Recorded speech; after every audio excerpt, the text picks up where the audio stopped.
Hello there and welcome to the Spread, NESN's Football Picks Podcast. I am NESN.com Mike Cole, joined as always by Ricky Doyle. Ricky, you're on location this week. Hello. This is nothing new for us. We've done it from all over the country too. I was in Nashville one week. You are now in the desert, so we're kind of all over the place. Phoenix. I've been all over the map this week actually. I was in LA for a wedding. I went to Vegas. Now I'm in Phoenix. Wow. What a life you lead. Yeah, right. So did you actually watch football last week? I did, yeah. What'd you think? Yeah, probably as much as I did in week one. Well, there you go. I thought it was all right.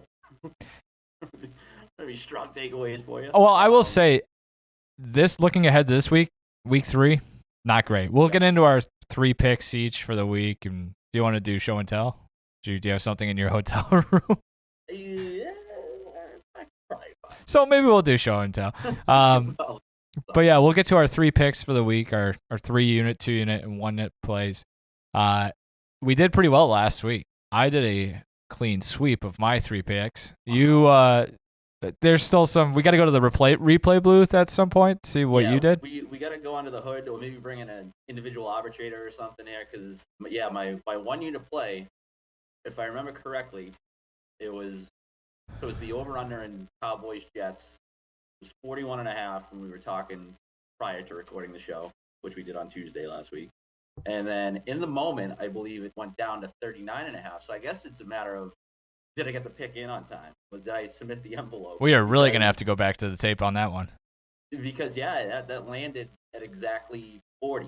So, yeah. I think you moved the market. I mean, whatever. Either way, hit my 3-unit, but not my 2. Okay, well. So, I don't know. We're both up for the year, I think. So. Yeah, which is nice. Enjoy it while it lasts. And then we do our full picks on NESN.com. I just had this 7-7-2. You went 8-6-2. I think both of those equal 16. So that's about where we'll be. It's unbelievable that we're both just so close to 500 for the year so far.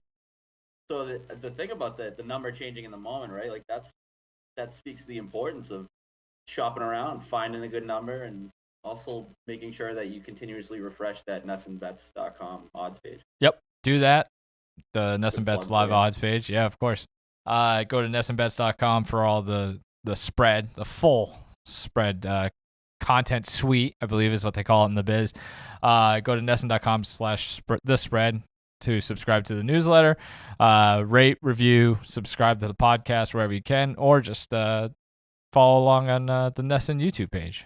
So, which actually we had some pretty good feedback from last week. Well, not in terms of feedback. We had a few good number of views. A lot of people did not like us shooting the breeze for 10 minutes before we got into our picks. And here we are again, belaboring the point. We're really helping our cause this week. Well, I mean, I'd push back on people who are like, why, people thought we talked too much about Aaron Rodgers last week. It's not like one of the most famous athletes in the world going down for the entire season in a noob team. Other than that.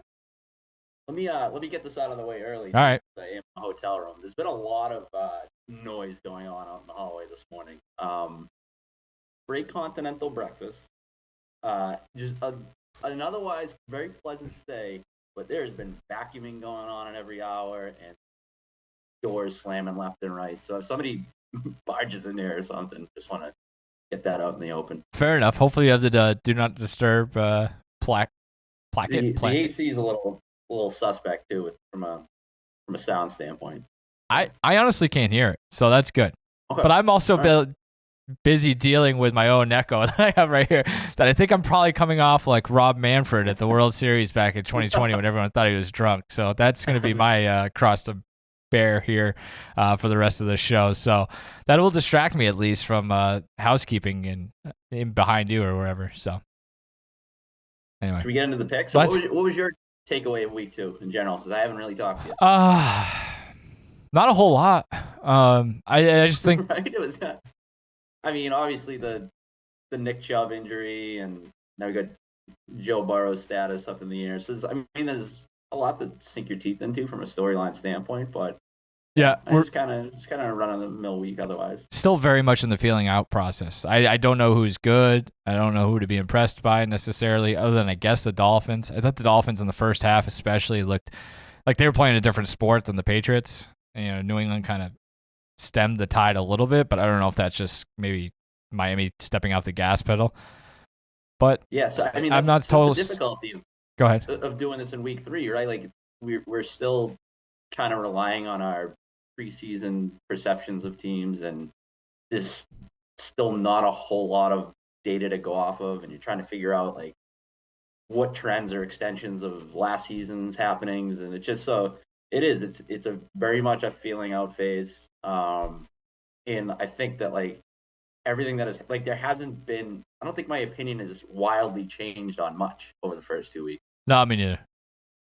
I will say one thing we wanted to point out: overs cashed at an insane rate last week. I think it was 12-4, and then or maybe it's 12-2 going into Monday night. But either way, big bounce back after the unders in week 1, and we would have tied in our NESN.com full slate picks.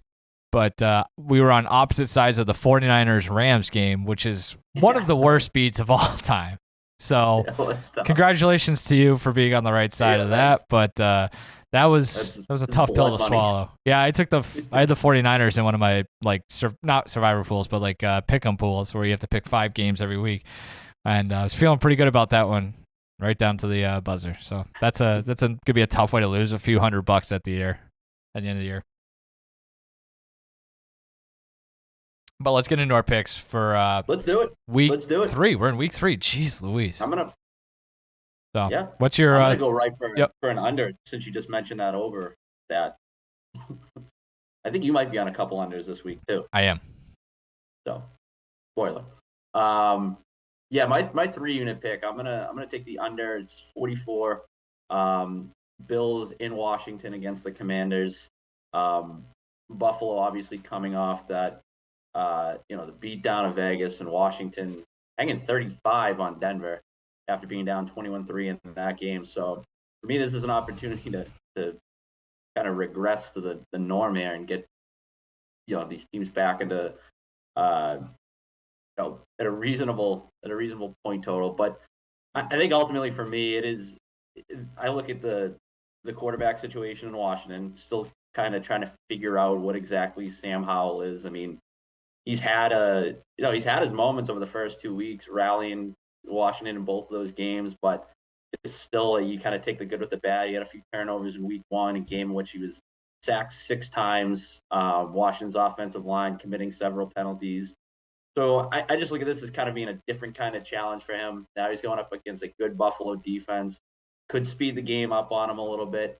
So I look at that, and initially I started to lean towards Buffalo and laying the points, but I was a little uncomfortable about that, just because I do think Washington's defense, particularly the pass rush, is capable of doing the same to Josh Allen. We've seen the turnovers time and time again. Obviously cleaned it up last week, but week 1 was a little dicey. So, I mean, ultimately in our picks column, I may lay the points with Buffalo, but for the purposes of this exercise, I'm going to look at the total and take the under 44. I think that Washington, like I said, that pass rush and the defensive line look like they could be a problem this year. This is a bold pick. I look at anytime Buffalo's involved, and actually you can maybe call one of my picks later bold too for similar reasons. But anytime you have Buffalo, Josh Allen involved, like you look at the number 44 and it's like, what if they get there? What if they get to 35? It's always possible. So, but I think you made some compelling points otherwise to kind of steer it the other way. And I also think too. I mean, this is. Yeah, go ahead. I can't foresee Washington doing much offensively, but I think on the defensive side, like I was saying, they have enough talent there to turn this ugly, especially at home. So yeah. That's ultimately, like I said, with the laying the 6.5 on a road to Buffalo, I'm not totally comfortable with it. Although, I mean, were they laying 9.5 to Vegas last week? At home. Yeah, Buffalo's one of these teams, man. Like their ceiling is obviously as high as anybody's in the NFL, but given the turnover situation, they're always sort of one weird Josh Allen play away from things getting a little tighter and uglier than they initially anticipated. It's a big Eric Bieniemy game, huh? Well, or at least we're going to learn a lot about. Well, not a lot, I guess, but we'll learn a little bit about how much success he gets, or how much credit he gets for the success they had in Kansas City, where like they put up a lot of points against Buffalo when he was with the Chiefs, but he also had Patrick Mahomes, so that's a little bit different than Sam Howell. So, I mean, Washington, interesting team though. Like yeah, out of the first couple of weeks, like you said, they had the two, they're 2-0, but they've had to come back twice in those games.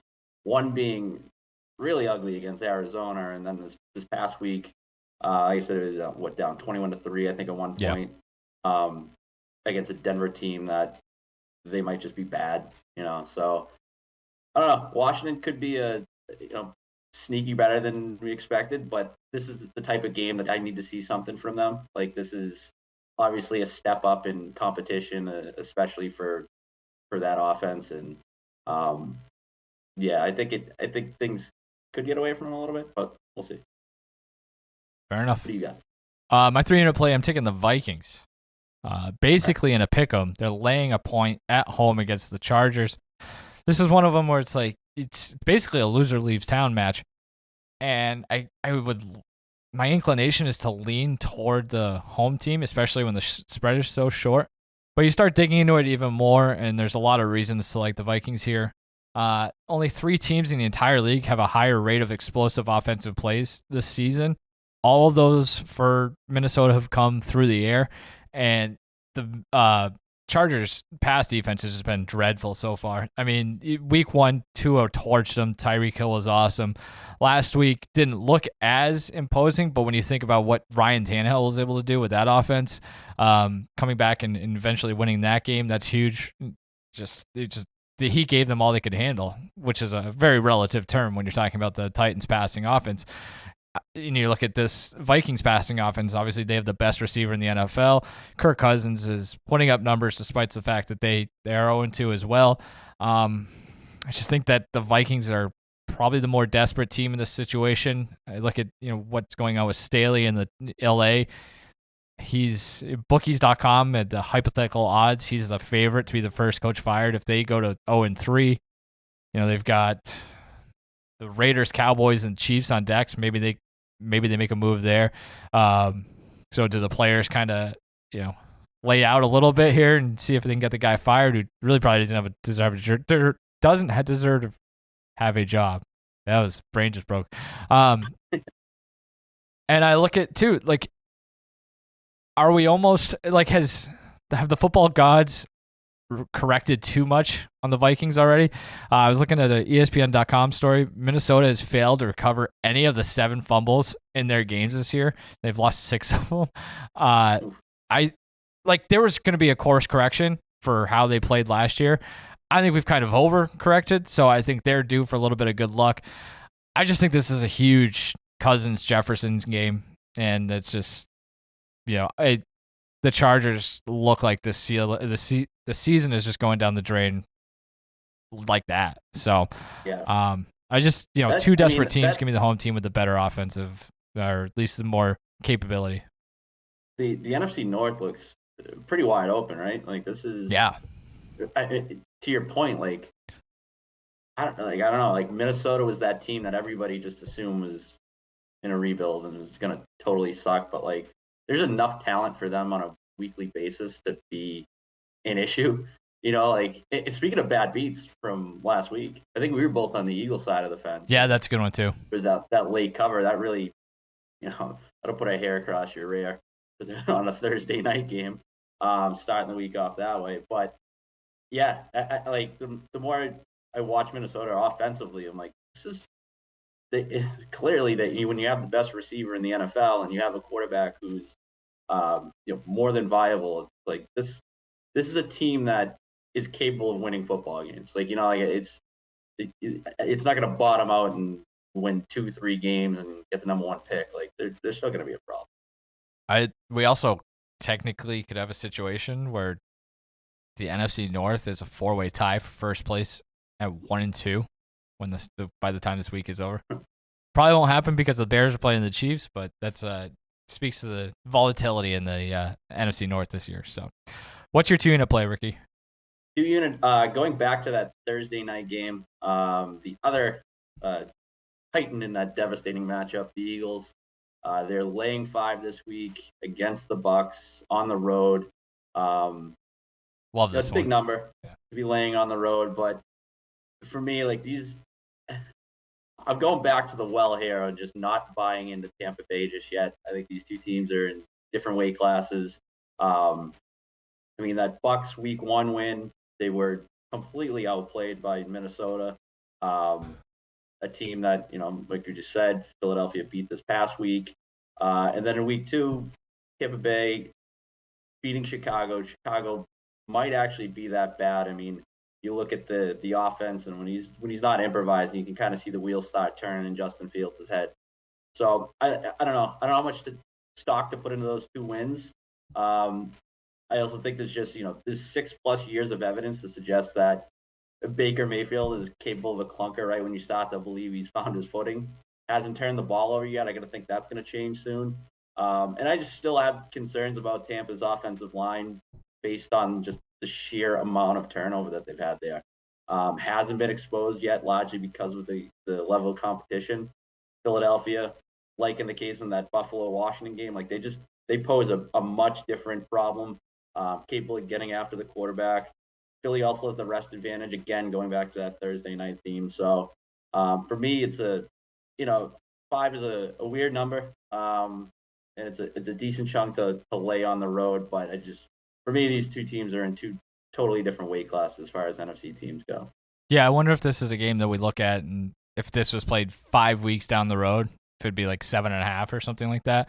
Because maybe I'm thinking even like 9.5. Maybe I almost view this like that, like the Buffalo Raiders game last week, where you're just like you're still trying to figure out like what a team like Vegas is in this case, trying to figure out what Tampa Bay is, but that like Philly's they're among the class of the NFL. So yeah, if this game gets played in week 8, week 9, it could be a whole different story. Yeah, because like Philly big time dialed it back in the preseason. They didn't play anyone, so you have to kind of expect this feeling out process. They looked okay week 1 here in New England. Looked a lot better in the first half, at least on Monday night. So maybe they start really putting it together, and luck kind of runs out for Tampa. So that makes me I like that one a lot. Yeah. That week 1 game against New England, like it actually felt like this in both games, that they just kind of they got out to the lead and then putting like cruise control a little bit.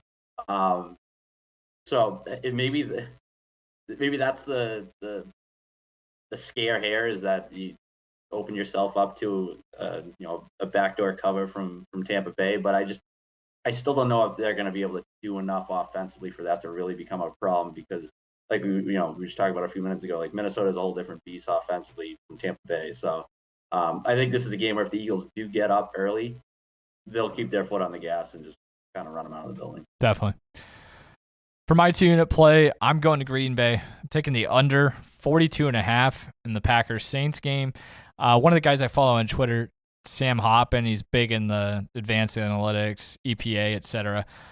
So he makes these tiers every week. And this week, Green Bay and New Orleans are pretty close to each other in what basically was called the weak offense, strong defense category. That kind of points to the under, especially if we're on the right side of a key number of 42. You look at it, the Saints under Dennis Allen, 10 straight games dating back to last year, they've given up 20 points or less. They've been the number 4 defense by DVOA through 2 weeks. 2 teams that they played, Carolina and Tennessee, don't have explosive offenses, but the Packers' potentially major injury issues. Sounds like Aaron Jones will not return. Christian Watson is practicing today, but Elkin Jenkins and David Bakhtiari on the offensive line are major question marks. Once Jenkins went down last week in Atlanta, the Packers' offense didn't look nearly as good in the second half. I also look at the fact that the Packers' defense is an interesting one because they have so much talent. I have questions about their scheme and their coaching. I'm not a big Joe Barry fan, but there are certain teams they kind of have their way with, and I think the Saints might be one of them. You look at the Falcons. One reason I didn't like the Packers last week is because I knew the Falcons have a great running attack. the Saints theoretically should have a decent running attack, but it hasn't been elite yet this season. You look at Derek Carr, he's basically a statue back there. He's not going to take off like Ritter was able to last week in Atlanta against the Packers. So I think there's a chance that the Packers are going to be able to pin their ears back with their pass rush. They're playing at home, first time all season. It's just, I could see, if you want to be on the Packers side of this one, 24-17. If you think the Saints are going to win it, I think most of the Saints wins this year are going to be low scoring affairs. So I just think it's a little too high, so I'll take the under here. Also, weather, rain maybe in the forecast and some wind gusts of up like 20 miles per hour. So give me the under in Packers Saints 42.5. I think it would have been nice if we had a coaching change on the defensive side in Green Bay. Because it feels like that, like the quarterback change, like you're starting fresh offensively, but there's still an element defensively where it's like a holdover, I guess. So like I almost just wanted them to have a clean slate on both sides of the football coming into this year. Yeah, LaFleur loves Barry. I mean, it took him forever to fire Pettin too, it seemed. Brought in Barry. Barry just really hasn't made the necessary changes. I guess there is one chance for the Saints to move the ball where like the Packers just don't play press coverage at all. So maybe it's a big day for Olave and Thomas. I don't know. But yeah, it's just a lot of the same old issues. And what do you expect? And you don't make those changes. You bring back the same personnel, mostly the coaching. That's probably what's going to happen. So, but yeah, I think the last week was like the perfect example of the Packers, what they're going to be this year. They're going to look great at times, but there are going to be games that they are going to piss away. That's exactly what they did there. They're going to be games where they look great. There's going to be games where they look like they're being basically quarterbacked by a rookie quarterback. So they're going to be a tough one to pin down when it comes to the side. So that's why I'll go with the total here. What's your one unit play, Ricky? One unit. I don't know. This might be an unpopular pick based on what just happened this past week, but I'm going to lay 3 points with the Browns against the Titans in Cleveland. I feel like there's going to be a lot of overreacting to the Nick Chubb injury, which, look, I mean, one of the best pure runners in the NFL. That obviously is a huge blow to the offense. I think I just trust, however, that Kevin Stefanski will be able to keep the ground game aspect of that offense functionable, I guess. That Jerome Ford actually looked pretty good in that game when he came in. I think Kareem Hunt will bring some familiarity, if nothing else. But really, for me, this is, again, going back to why I was high on the Browns coming into the season. I think that defense is legit. So far through 2 weeks, they lead the NFL in pass rush win rate. Myles Garrett and Zadarius Smith off the edge have been a big-time problem. It's no surprise that Jim Schwartz is dialing up the pressure. They've also been pretty good against the run. So while Tennessee is one of those, we've talked about them multiple weeks now, being like that team in the underdog role, well coached, just a buttoned up group. That they're a pick, an underdog pick each week that you kind of eyeball when the lines get released. But I don't know. I'm still trying to figure out what they are offensively. Ryan Tannehill bounced back in week 2 after just completely sucking in week 1. But you still saw pressure. The Chargers still were getting home to him. So I think that this could be a bad matchup for the Tennessee offense to find its footing because of, like I said, that Cleveland defense looks really good so far. Now, ultimately, like the ceiling for Cleveland, we're going to need to see more from Deshaun Watson. Like, there's no doubt about that. And this might be a decent spot for him to actually, take the next step. But yeah, I actually looked at the total of this game too. I think it's like 39.5. I was eyeing the under. Ultimately, just going to lay the 3 points with the Browns though, because I don't think Tennessee is going to do enough to, to move the ball and ultimately keep it within that. Yeah, I'd lean Tennessee here. I wish it was 4.5, obviously. Deshaun Watson's the big one for me. He has just looked so bad, so wretched. Yeah. The weird stuff with the face mask, like shoving referees. It's just, it'd be classic Browns for this thing to go. It hasn't looked right. It hasn't looked good. So no. Yeah, But I mean, both these teams offensively, it's just that's kind of fair. like, what are we, what are we doing here? And I do think I would say like Cleveland's probably more likely to score on defense or at least get a really short field. Like Tennessee is well coached defensively, but it doesn't feel like they have as much game breakers or game changing talent that Cleveland does on the defensive side. So that is if I were to take the points with Tennessee, I would be terrified of something getting just completely blown up late in the game by a defensive score for Cleveland. So, which I mean, so basically it would you've be got Cleveland outs on the other side of the coin after what happened this past Monday. Yeah, right. Yeah, exactly.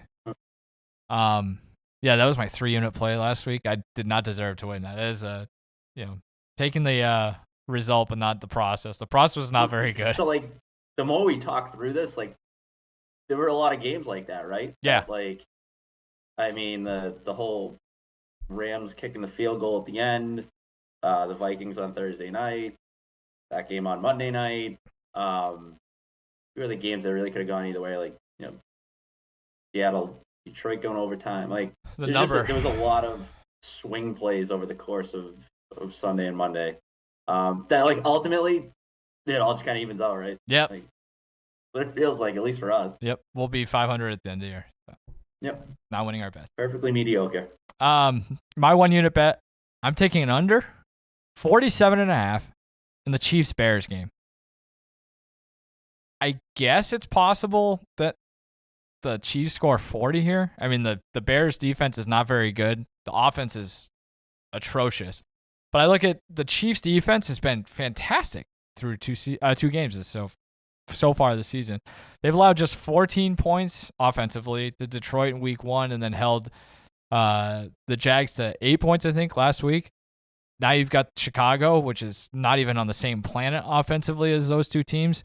You look at the fact that Pro Football Focus had both Jared Goff and Trevor Lawrence as two of the 5 highest graded quarterbacks through 2 weeks, and that's despite going up against Kansas City. The Chiefs kept them both really under wraps. So I think I'm trying to think of like what would surprise me from the Chicago offense. Anything more than like 13, 14 points, I guess. So that gives me 30, 35 to play with Kansas City. And with the Chiefs, it still hasn't looked great. I mean, they scored 14 points last week. They certainly struggled in week 1 without Travis Kelce. I just think there's still some rust there. You look at their 2 games, there's 41 points total scored in week 1, 26 points last week, or 24. I might have done the math wrong. Either way, it was not a high-scoring game. I have a hard time seeing this go over. That's a pretty big number. So. Yeah. I think that the Chiefs are going to be an under team for me a lot this year. Until it gets course corrected, at least. Right. Like, and I mean, this is kind of a testament to them, Mike, right? They're sort of reinventing themselves on the fly. And this is another, like, I feel like for multiple years now, you've been able to draw the parallels between them and what the Chiefs Patriots have going on in the Patriots dynasty. Yep. And just that ability to, as the personnel changes or whatever, like, you just kind of, you find a new identity. And as long as you have the quarterback and the coach, it's all gonna work out. It might not necessarily look right at all times, and like, you're gonna go through stretches where it's the defense carrying you, but like, yeah, it's just a testament to sort of what they've built structurally, right? Like, they might be a team that is there at the very end this year, but it's not going to be the Chiefs of old. It's going to be winning games like they did this past week against Jacksonville, where maybe they're not, they don't even get to 20. Like, it's going to look different, but as long as they win, right? Yeah, I mean, I guess they could also be the 2019 Patriots, right? Where they don't score a ton, the defense is elite, and then you get bounced without the weapons that they've had in the past. But yeah, they've so just eye the total, just like right. You said, until it corrects itself, just start hammering the unders. Yep. So, do you want to do show and tell? You got anything over there? What do I got for Ryan? Why, you got one? Sounds like you got something. I do. I mean, I can do it if you want. Well, I should have brought the football cards. Oh, banana. Okay. Continental breakfast. Yep. Which was nice. They had eggs. A nice little bacon station. So you know what? I got the banana because it's bananas to me how bad the Jets look offensively with Zach Wilson. I wanted to get on touch on this at some point because we talked about them last week. Did you not like bananas? It is. They don't function right, and this ties in. We probably should touch on the Patriots, right? Make that all. I mean, I'm gonna get to it. Okay. Why is it your show and tell center? Yeah, it does. All right, go ahead. Well, So what is the banana? You never explained it. Banana. I said it's bananas. How bad Jets offense looks with Zach Wilson under center, and just how bananas the perception of that team is, like how much it has plummeted due to an injury to one man, and it goes back to like what we were saying last week. Like it was why there was such a bad futures bet, at the going into the season. Why you're putting so much stock in a 39-year-old, 40-year-old quarterback, and it's just I don't know. But like the fact that it manifested itself so quickly, like to just look so lost it's bananas. I thought you were like generally speaking comparing bananas to the Jets somehow. I was just excited to hear that. So, well, that's all I got here too. I mean, I understand. Unless you want, I got a key card. What is the key to All right, yeah. So for mine, a charger. I got my laptop charger, but we already talked about the Chargers. Fair enough. Go ahead. I have this is not my show and tell. I have a 2.5-year-old at home, and we're at the age where we go to like touch a trucks and stuff every weekend. And you go to these events where there's random trucks from different companies. There's the fire department, the police department. Sometimes you got these things set up where they're giving away swag, trying to get the kids to feel good about the fire department or the police department. And one that we recently got, one little trinket, is this rubber band, and you can't see it obviously from where you are at, and the camera can't even see it, but it does say "Too cool to play with fire," and it's basically on the other side it says never play with lighters or matches, but we're gonna focus on the "Too cool to play with fire." I was looking at the numbers this week, and I desperately wanted to pick and or bet the Jets, because if you go back to last year, they had Zach Wilson. They had a chance to win both of those games against the Patriots. There was that one early in the season where the Patriots, I think, were losing 10-3 right around halftime. Mac Jones threw that pick six, gets called back by just an absolutely atrocious, dumb roughing the passer penalty. They had no chance from there. They come to New England. Jets play unbelievably defensively. 3-3 late in that game. 84-yard punt return for the touchdown. They blow it there. So I'm like, well, they're due, right? They were in these games. They're catching points at home here. But then I said, if you play with fire, you're going to get burned. And I think betting the Jets this week is playing with fire. You're going to get burned. I don't think the Patriots are very good. It's bananas, yeah. I don't think the Patriots are very good at all. I don't think it would be surprising if they lose this week and it just turns into sky is falling mode, and all of a sudden Bill Belichick is on the hot seat with fire and stuff. But the Patriots have won 14 straight against the Jets. As good as the defense might be for the Jets, like how many quarterbacks are better or how many quarterbacks are worse than Zach Wilson? There's not a lot. And I think, the spin zone, or the flip side to what I was saying earlier about how close the Jets were last year, is that they end up the flip side of that coin is they made dumb decisions. The roughing the passer was dumb, and just letting the Patriots return a punt late in the game instead of just kicking it out of bounds, that was dumb too. So the Jets inevitably do dumb stuff. The Patriots should just do the whole art of war thing and just let their enemy make the mistakes and get in, get out, and find a way to win their first game of the season. So I am too cool to play with fire, so I will not be betting the Jets, I don't think, this week. Yeah, this is just a complete stay away game for me.